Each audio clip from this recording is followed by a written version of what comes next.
You know what? The first thing that came to my mind was John Sattler, who I'd actually played football with and against prior to it. Played a grand final in the early days at Souths, might have been the 70s, with a broken jaw. Yeah. And I got up and I actually played on for probably, I don't know, 5 or 10 minutes. And I thought, you know what, I could become a legend here. I could be John Sattler-esque.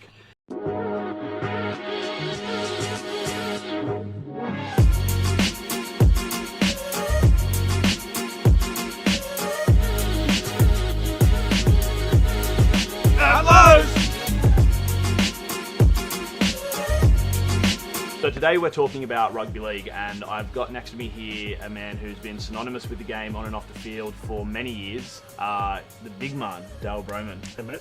How are you, mate? I'm good, how are you? Good. The thing that I find really interesting about the era that you played in, which is roughly 80... Yeah, the 70s, 80s. 70s, 80s, is that time when it was a very different game, and the fact that everyone had jobs and that it was on the stage that it was on, that you were, you know, playing in front of, on grand finals, 40 and 50,000 people, but then you went to work on Monday. So, like, I don't know, seeing you're still around the game now, how does it seem looking back on that and how the game used to be? I quite enjoyed it, to be honest with you. The players of today, look, there's a massive difference. The game is a different game today, and even though they're getting well paid, there are a lot of things they are paying a price. There's a lot of things that they can't do that we used to do, and I love seeing. I don't think you see them smile as much, and I'm talking about coaches as well here. Do you feel like they're not having as much fun? Yeah, I do. Yeah. I do. Yeah.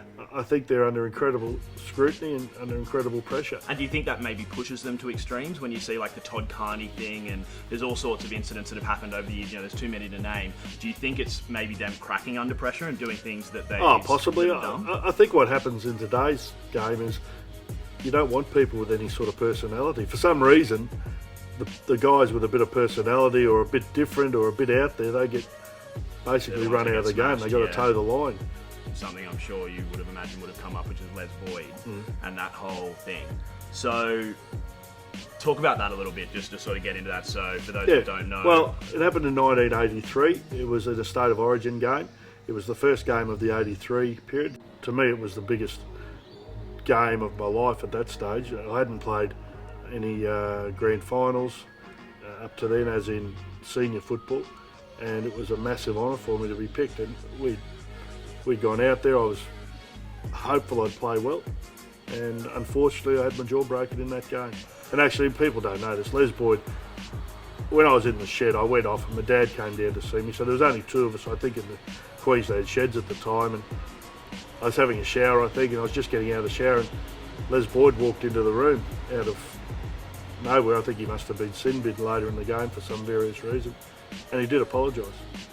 So we move into the second half of your career, which is the broadcasting side of things. So you went from having an on-field career, and you made a very successful transition into broadcasting. What was the beginnings of it?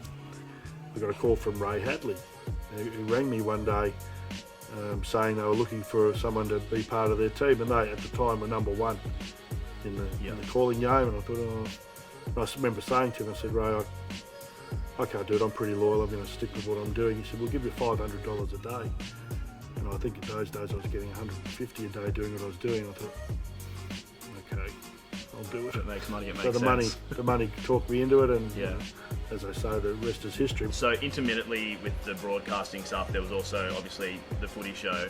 TV is a really different medium. You know, as anyone who's ever been in front of a camera would know, you can be the head honcho one day, the next day gone. It's a really tough business, I think, but I've had incredible luck. I've found, like, I've really only been with Channel 9, and they've been really loyal to me. When you with the Footy Show, when you look at the Footy Show, what are sort of the classic moments for you? Things that make me probably laugh. Well, when I fell off the motorbike was probably one of them. I was going to bring that up. And it probably helped me a little bit with regards to negotiations with them. It was, certainly, I didn't want to do it. I was hurt enough. Right, okay. I hurt my ribs. I know I cracked a rib. Oh, right. I hurt my shoulder, broke my watch. You got straight up?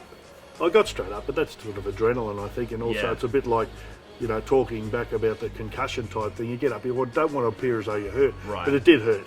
What about all the anti-ad stuff? Like there was you as the sumo for the Pepsi commercial forever ago. Do you remember that? I've forgotten about it, mate. It's fantastic. We've done so many of them. There's you know, and I think there's still.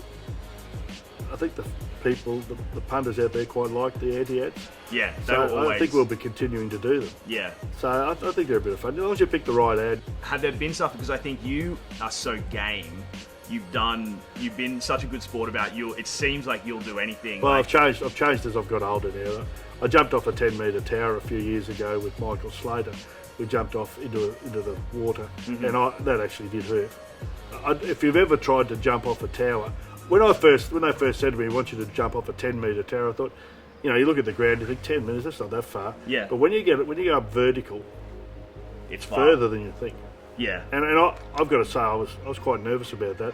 You know, I won't do that, and I won't be driving motorbikes and stuff like that. But I'm 60. But I don't want to do that stuff anymore. I mean more in terms of like shame. Like you're shameless. You'll do anything. Well, for a quid, yeah. Yeah, I probably am shameless. I don't know if that's a good way to describe me, or whether in a good way. I mean that positively. I'll do most things they tell me because I trust them. I trust the people in there that they're doing the right thing by us. And but some of the physical stuff is I'm drawing a line at that, and I've told them that, and I think they're aware of that. Okay. Well, I'm 60, I'm 145 kilos or so. There's a lot of things I can't do. That's fair. What do you think it's been with the Footy Show that's managed, like they're around 24 years now? 24th year this year. Which is insane to have that sort of a run on TV and still have viewership. And still I think it's such Fatty. I think Fatty. You can't underestimate the influence he's had on television. I don't think he's a different beast, Fatty. What you see on TV is not exactly what you get off television. You know, he's pretty. Believe it or not, he's quite introverted, but. I think the reason for that is every man and his dog knows him. Everyone knows who he is. He could walk down the main street of probably Melbourne and they would know who he was. The other thing that I guess you're so recognisable for is Lowe's and the Lowe's commercials. Yeah. How did the Lowe's gig come along? Well, that came along, I think, through mainly the radio side of it. My start there coincided with them opening the big men's section of Lowe's, which is a very not popular, but it's a section where they sell a lot of clothes. There's a lot of big men out there. Yeah. Now, as a big bloke, it's hard to find clothes that are stylish and fit you. Yeah. And no, you're grinning maybe at the Lowe's stylish stuff there, but Lowe's, this is a Lowe's shirt. Lowe's. I was going to ask. Everything I wear is Lowe's. Yeah, you're a legitimate brand ambassador. It fits me, mate. It fits me. It's hard when you're a big bloke to get clothes that fit you, decent clothes that fit you. Sure. So my whole cupboard at home is full of Lowe's gear. All right, so the last thing that I was thinking we might do is sort of like a word association type thing with NRL personalities. Andrew Johns? Andrew Johns is a great talent, I think. Andrew is different, always has been. One of the greatest footballers I've ever seen. He's made the transition into media, I think, quite easily and successfully, and he's smart. He's involved with a few clubs. They want him on their staff. Because he's smart. And things like that. Halfbacks, he's helping the halves. Would you say potentially greatest of all time? No. No? Footballer? No, I think Wally's the greatest I've seen. I think Johnathan Thurston's getting very close. Okay. And Cameron Smith's very close.